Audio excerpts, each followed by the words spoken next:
Hey, I'm addicted to two things right now. One being way into Yu-Gi-Oh! And Yu-Gi-Oh! Accessories, and number two, to no one's surprise, Final Fantasy XIV. And instead of getting the real help I need, I decided to combine the two into a great idea. For today's video, we are modding the Yugioh Duel Disk to play Final Fantasy XIV. And to be completely honest, I'm surprised it worked. So let's go straight into the Shadow Realm and explain how all of this works. For those who have a short attention span like me, here's a quick rundown. In 14, there is a class called the Astrologian that uses cards to give buffs to their teammates. When I draw a card on the Duel Disk, I draw a card in game. Each slot on the Duel Disk corresponds to a party member, so whatever card I draw, I can give that buff to a specific party member. Also, redrawing the cards on the Duel Disk activates redrawing cards in the game, and overall it was really fun to make. I will say that this mod is not a 14 mod and does not change any of the files in the game, so if you're watching this Yoshi P, please don't hit my account with the 1.0 ending. Yo, I swear I'll run Veil every day if that means I can get your blessings for future controllers. Speaking of Veil, what kind of dark magic does it take to make this controller? Well, let's talk about it.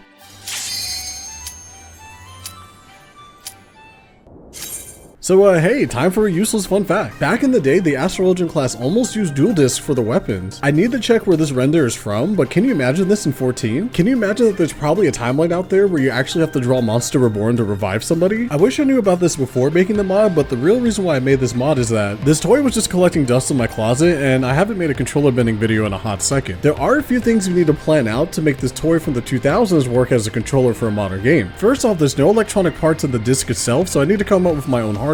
Up next, we somehow need a way to hook up the slots so they can interact with the Yu-Gi-Oh cards. Speaking of Yu-Gi-Oh cards, how do we turn these things into a button input? However, if we can turn a banana into a controller, we can figure this out. Here's my plan. We're going to make the cards and parts of the Duel Disk conductive so we can send inputs to an HID board. If that doesn't make any sense, don't worry. I was just as confused a couple of weeks ago, and I'm still confused now. Here's the simplest way I could explain it. The HID board works by opening and closing a circuit to send a keyboard input to your computer. You can close the circuit by touching something that is conductive that's also connected to the board. If you think of it as the banana as a keyboard key, it's just way easier to understand. With this hardware, we can technically make anything into a controller with enough imagination and desperation. As for the Duel Disk and cards, I don't want to just put banana juice all over it, so we found some dark magic to help us out. Y'all, check this out. This is conductive paint. Anything can become a banana if you paint it with conductive paint. However, before we continue, I need to give out a content warning. If you're a fan of Yu-Gi-Oh cards, you might want to turn away from the screen for a bit, because the first thing we need to do to make this mod work is paint the Yu-Gi-Oh cards, and I'm sorry y'all had to see this.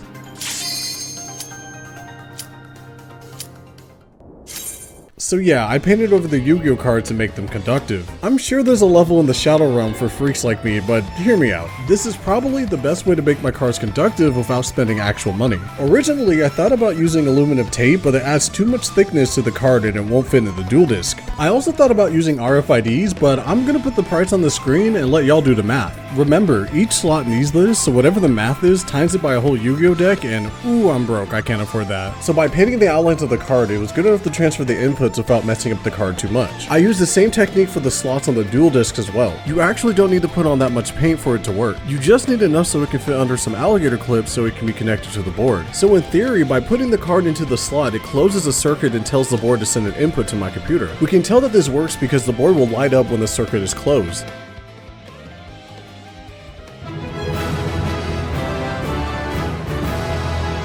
And I ain't no rocket scientist, but it looks like our theory works. Repeat this 4 more times and the Duel Disk is ready to go. Up next, we need to set up Final Fantasy XIV to work with the Duel Disk. I can't be playing a children's card game without the right drip, so I hope the Seto Kaiba Glamour isn't too bad. For the 3 of you that don't play 14, the way that the Astrologian works is that once you draw a card, you must pick a party member to give the card to. This is usually done by clicking on the party member and then casting your card. The class is simple overall, but our Duel Disk doesn't have a mouse to click with, so with the hidden technique of macros, we can actually map keybinds to each party member. So when I place my card on the corresponding slot and the circuit is closed, the keybind will activate and give that specific party member the card. The last feature I need to add is the draw and redraw, and y'all, this part got me sweating. For this to work, I need to map 2 mechanics to the same motion of drawing. The drawing motion was easy to make by applying the same logic that we did earlier to the Duel Disk. At this card thingy, this card slot thing, I don't know what to call it, I added a way to detect a user drawing the card. On the edge of the plastic, I added some conductive tape and connected it to my board. So when the user draws their card, they'll slide their hand across the tape, which which in turn will close the circuit and press the keybind for draw. And sure, you could just tap the tape yourself to activate the draw, but where's the fun in that? Hey, I can't name one person who actually played Wii Tennis correctly and didn't fling the Wiimote around. Now, in order to activate the redraw, this needs to be done on the programming side of things. In 14, once draw is used, it's on cooldown for about 30 seconds. So with a bit of coding, I was able to remap the keybind to redraw once draw was used. For the next 30 seconds, when the user draws a card, it'll activate the redraw keybind instead. And once the cooldown is over, it switches back to the draw rebind. Y'all, I felt so big brain after all this, I thought I could finally fit in my Texas approved cowboy hat for once. If you made it this far into the video, you're probably wondering a couple things. Like 1, what kind of FBI list am I on to come up with this idea? And 2, how does it work in game? And surprisingly, I have an answer for both. To be honest, it actually wasn't too bad to play 14 with the Yugioh Duel Disk. However, like the real game developer I am, there are a couple bugs at launch. First off, the Duel Disk performs way above expectations. I was able to keep up with healing and playing Astrologian just fine with the Duel Disk. The only drawback is that, pun intended, is that it's really hard to keep track of how many cards you have left. Also, if you forget to keep your board clean, you actually run out of spaces to place your cards. This will force you to give the card to the wrong party member. Or if you're too busy looking down, you'll eventually look back up to see that your tank is looking kinda dead. Also, it can be me with a large amount of copium, but it's so hard to draw a card from the disc itself. Sometimes it's really easy to pull out more than one card, and other times the cards just won't come out. There's also another bug in which the first time you draw, you activate draw and redraw at the same time. It doesn't really affect the gameplay that much, but it can be noticeable, so we'll call it a feature instead of a bug. Either way, we cleared the AI dungeon with no issues. Now it's time for the real test. Let's try out a leveling roulette and see what we get. Oh yeah, don't think. Thinking is a lot of work, y'all. What? And, oh no, I wanted something easier, but I guess we'll do a trial by fire. I was expecting a lower level dungeon, but we queued into a Shadowbringers dungeon, so we gotta work. Luckily for me, my random party members must have knew I was playing on a Duel Disk because they went really easy on me. Shout out to the tank for doing small pulls, because that allowed me to play with the Yu-Gi-Oh cards and heal at the same time. And just like the Trust dungeon, everything went pretty okay. Well, almost okay. You'd run this. No. Who had Sprint on? Who's the bracelet that had Sprint on? No. I could go on and on about every dungeon and trial I used the Duel Disk for, but I do have a 2-hour VOD on my Twitch channel, so if you want to see more gameplay, you can just check it out there. However, now it's time for my final thoughts on the build.